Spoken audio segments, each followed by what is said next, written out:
그리고 중요한 거, 이 사람은 지금 다른 부서에서 1년 정도 일을 한 상태입니다.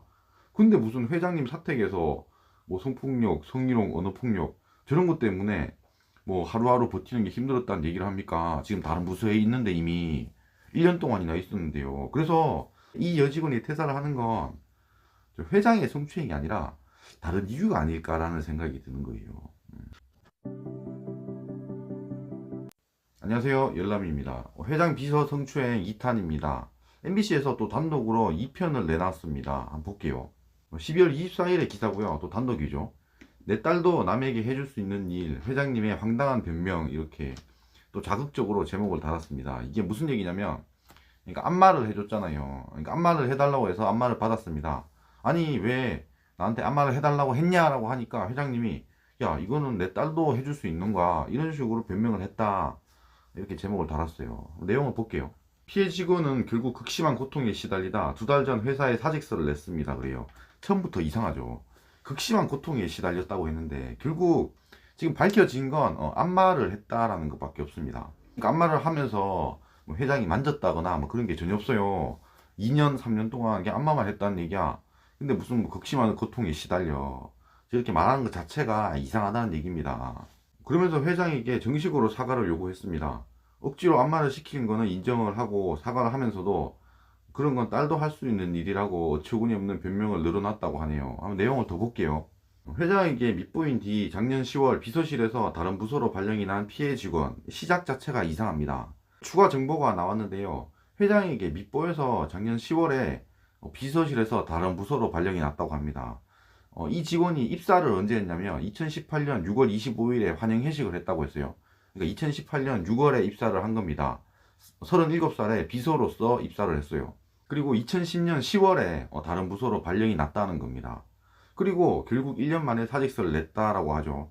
사직서를 낸 건 2021년 10월쯤이 되겠죠. 그렇다면 궁금합니다.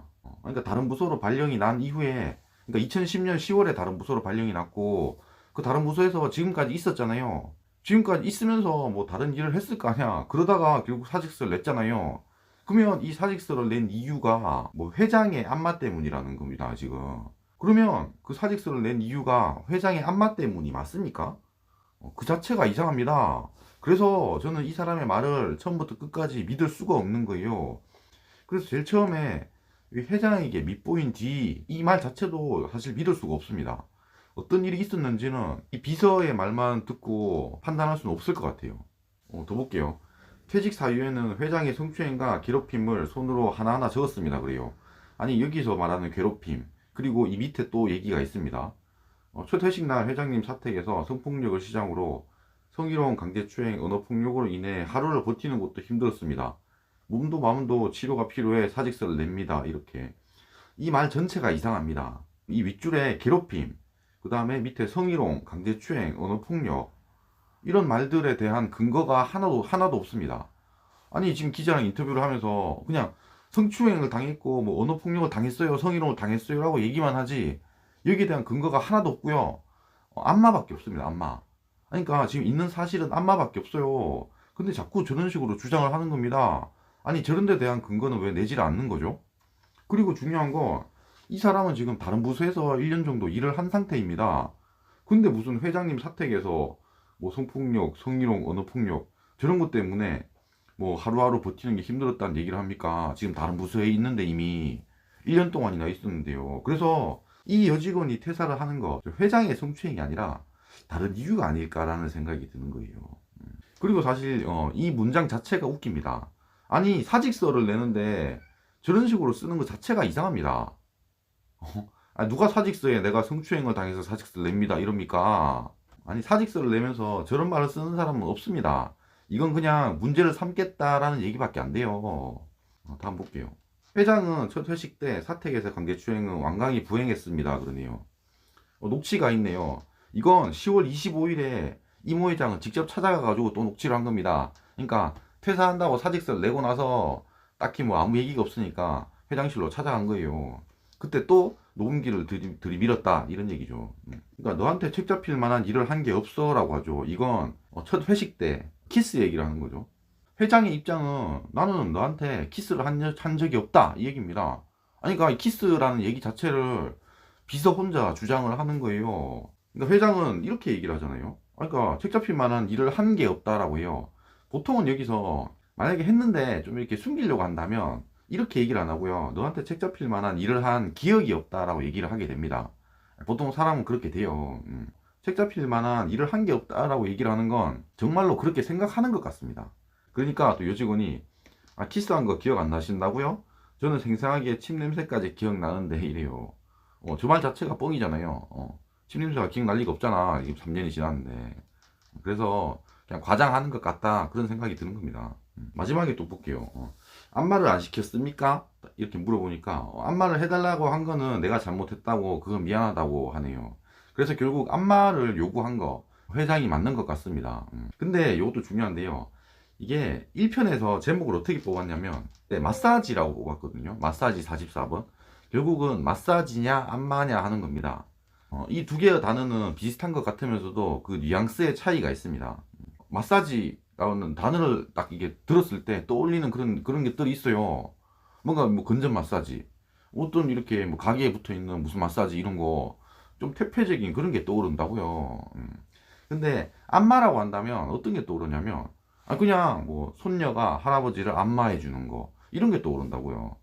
물론 그냥 안마를 들어도 마사지 같은 거랑 뭐 비슷하게 생각할 수도 있습니다. 근데 그 낱말이 주는 뉘앙스가 조금은 차이가 있다, 그런 얘기를 하는 겁니다.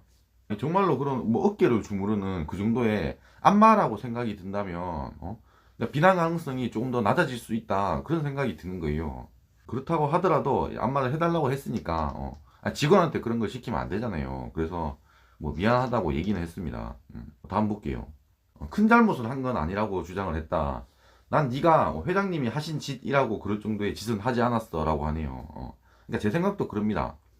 지금 둘이서 얘기하는 거 이런 거 녹취한 걸 한번 틀어놓고 보더라도 누가 만약에 거짓말을 하고 있냐라고 한다면 회장은 거짓말을 하고 있는 것 같지는 않습니다. 마지막에 내 딸이 나랑 똑같은 상황에서 상대방이 누가 어디가 아프냐, 어디가 아픈데 잠깐만 주물러 줘라 이러면 나는 그건 해줄 수 있다고 봐 라고 하네요. 그러니까 딸이어도 똑같이 그런 안마를 시켰을 거다, 이런 얘기를 하는 겁니다. 그래서 중요한 거는요, 그러니까 안마를 하면서 회장이 그 비서를 만졌냐 안 만졌냐, 저는 이 부분이 중요하다고 생각을 합니다. 근데 적어도 만지지는 않은 것 같다라는 생각이 드는 거예요. 그러니까 지금 여태 나온 게 없다는 얘기입니다, 그런 내용들이. 근데 비서는 자꾸 성희롱, 뭐 성추행, 뭐 성폭행, 뭐 키스 이런 얘기를 하고 있는 겁니다. 그런 쪽에 증거가 없다는 얘기예요. 그래서 저 44번에 저 안마를 하면서 적어도 회장이 만지진 않았다라는 걸 생각했을 때 그런 성추행의 의도가 전혀 없다고 생각이 드는 거예요. 마지막 볼게요. 그리고 진짜 원하는 걸 얘기하라며 말을 돌립니다, 그러네요. 내 사과받자고 오진 않았을 거 아냐, 그치, 이렇게 얘기를 합니다. 여기에 대한 답변은 이게 잘랐습니다. 뭔가 답변을 했을 거 아니에요. 근데 잘랐어요. 저도 사실 같은 생각입니다. 아니 왜 왔냐 이거야. 아니 사직한다는 사람이 그냥 사직을 하면 됩니다.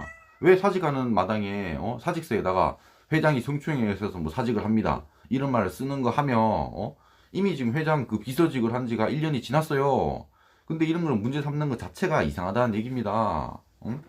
그리고 이런 걸 다 녹취를 하는 거, 다이어리에 뭔가를 적은 것들, 그리고 첫째 날 회식에서 키스는 사실 있을 가능성이 거의 없다고 봅니다. 그런 것들. 그러니까 전체적으로 봤을 때 이 사람이 왜 왔냐 이거예요. 진짜 사과받자고 왔을까요? 그건 아니라고 생각하는 겁니다. 그래서 회장도 저렇게 물어보는 거예요. 아니 지금 네가 하는 말이 다 이상한데 너 지금 무슨 얘기를 하는 거야? 너 여기 왜 온 거야? 이런 얘기를 하는 겁니다. 그럼 한번 생각해 볼게요. 왜 이때 2021년 10월 25일에 이 비서가 왔을까? 그리고 퇴사를 했을까 하는 얘기입니다. 1편에서 얘기를 했지만 12월 달에 이 회사는 상장을 합니다. 보통 상장을 하게 되면 뭐냐면은, 그러니까 회사가 뭔가 돈이 필요하니까 상장을 하는 겁니다. 주식을 뭐 더 이렇게 푼다든지 그렇게 해서 돈을 끌어 모으는 거 아니에요. 보통 상장을 하고 나면 그 돈으로 뭔가 좀 잔치를 합니다.